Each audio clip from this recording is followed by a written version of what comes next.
Comment faire une pâte à tarte facile, rapide, sans salir le plan de travail et en quelques minutes à peine. Je te montre aussi l'astuce indispensable à connaître pour imperméabiliser la pâte et faire en sorte qu'elle reste croquante avec sa garniture, même 2 jours après l'avoir faite. Et si tu me connais déjà un peu, tu sais que l'utilisation de farine blanche au quotidien, ça enflamme le corps et ça génère aussi des montées de glycémie qui sont responsables de la prise de poids notamment. C'est donc tout naturel que je te montre dans cette vidéo quelle farine j'utilise et quelle stratégie adopter pour te faire des plaisirs gourmands sans impact négatif sur le bien-être et la santé. Et si tu veux découvrir d'autres recettes vitalisantes, tu peux aussi télécharger mon e-book gratuit, Carnet de recettes, dans lequel tu découvriras qu'on peut tout à fait adopter une alimentation à faible index glycémique et se faire plaisir tous les jours. Je te mets le lien de téléchargement en description. Allez, on passe tout de suite à la recette. Vu que j'ai mes cheveux attachés, je mets juste mon tablier et je me lave les mains. Manger mieux pour aller bien, c'est ma méthode pour booster ta vitalité par l'alimentation.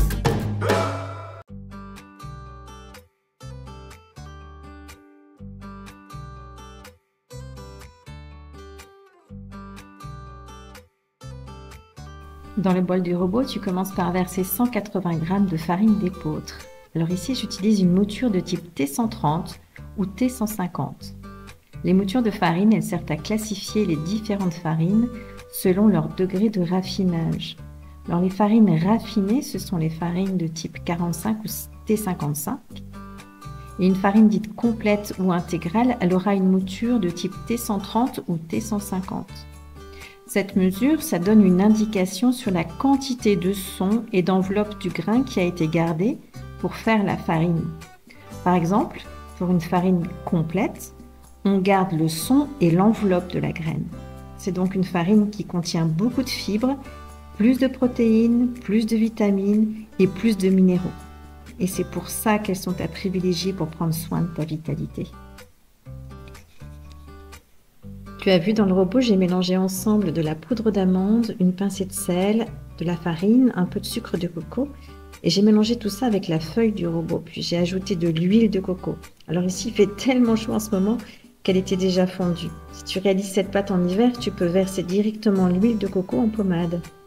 Alors selon le type de dessert que je réalise, je vais privilégier une huile de coco désodorisée, c'est marqué sur le paquet. Ou alors un beurre pommade, c'est excellent aussi et franchement, on n'en met que 55 g, donc tu peux te faire plaisir. Une pâte classique en contient le double et tu verras que le goût est absolument exquis quand même. Il a suffi ensuite d'ajouter 40 g d'eau et ça y est, la pâte s'est amalgamée petit à petit. Et voilà, tu n'as plus qu'à finir de façonner la pâte avec les mains. Et tu réalises une boule. Ensuite, pour garder ton plan de travail bien propre, tu glisses la pâte entre 2 feuilles de papier cuisson et tu réfrigères 30 minutes pour laisser le temps à l'huile de coco de durcir un peu. La pâte aura alors une bien meilleure tenue à la cuisson. Après 30 minutes, il ne te reste plus qu'à étaler la pâte entre les 2 feuilles. Et pour garder une épaisseur homogène, je fais un quart de tour et je tourne les feuilles petit à petit. Je bloque aussi le papier cuisson sur le bord du plan de travail pour faciliter le mouvement avec le rouleau à pâtisserie. Alors c'est vrai que cette pâte contient très peu de gluten, notamment avec la poudre d'amande, donc on a des bords qui partent un peu dans tous les sens. C'est pour ça que je prends un couteau et que je rassemble au centre ensuite pour faciliter le travail, pour abaisser la pâte dans le moule après.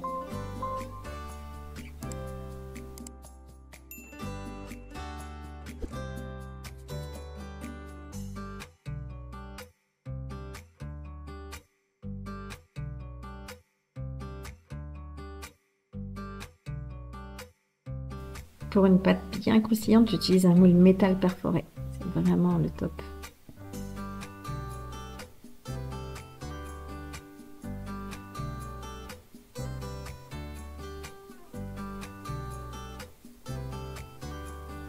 Bon, là, tu vois que la pâte a vraiment très peu de gluten. Elle est un peu cassante, c'est normal, mais franchement, ça se gère très bien. Après, on passe à l'atelier pâte à modeler. Et tu récupères les petits bouts de pâte pour colmater les bords et faire une belle épaisseur.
pour imperméabiliser la pâte. Donc tu vois, j'ai battu un œuf entier et je l'étale au pinceau en veillant à bien faire tous les bords.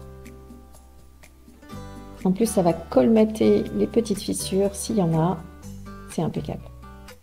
Pour une cuisson à sec et faire une tarte au citron par exemple, bien tu vas cuire entre 11 et 12 minutes à 230 degrés avec la fonction chaleur de voûte et tu places la pâte au plus bas du four. Et si tu réalises par exemple une tarte aux pommes, eh bien tu enfonces 5 minutes la pâte à blanc pour bien cuire l'œuf qui joue son rôle imperméabilisant. Et ensuite tu disposes les pommes et tu enfournes à nouveau. Et maintenant, je te montre rapidement comment tu peux faire la même pâte sans robot ménager, en rassemblant tout simplement tous les ingrédients directement dans un saladier.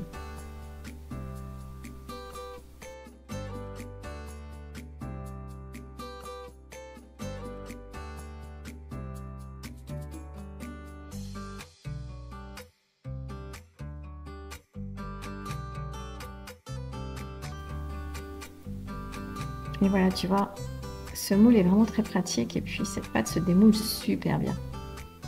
Elle est très solide, elle reste croquante et croustillante, même après 2 jours en ayant mis la garniture au frigo.